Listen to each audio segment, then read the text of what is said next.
चम चमकता देवघर सावनवा में, चम चम चमकता देवघर सावनवा में।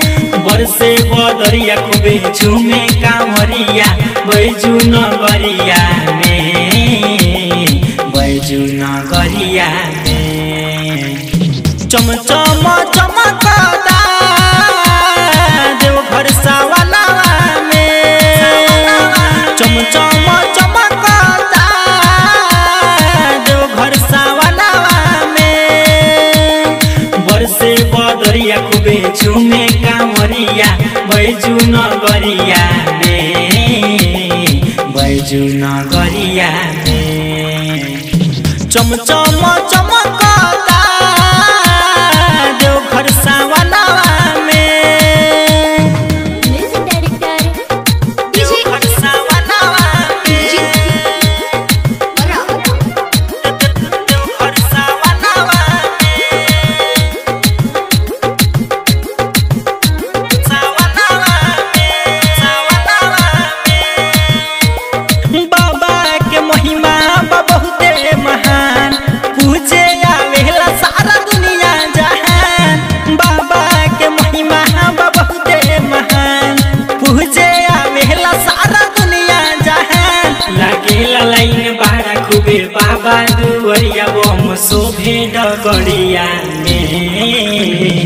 चम चम चमकता देवघर सावनवा में।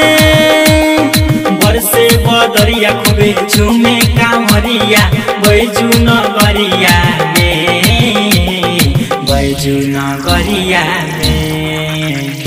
चम चम चमकता देवघर सावनवा में, देवघर सावनवा में, देवघर सावनवा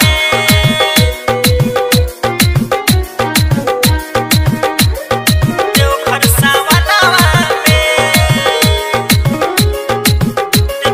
देवघर सावनवा में।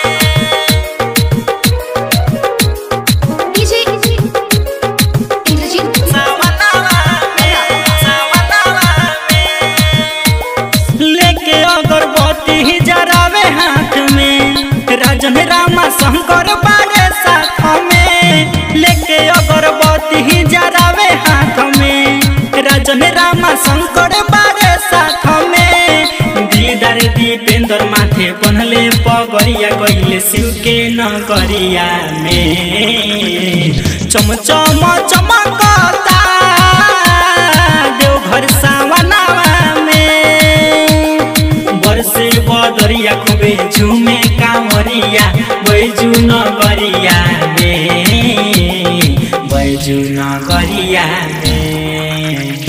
चम चम चमकता देवघर सावनवा में, चम चम चमकता देवघर सावनवा में। चम चम चमकता देवघर सावनवा में। सरगम रिकॉर्डिंग स्टूडियो पीपरपाती नेपाल।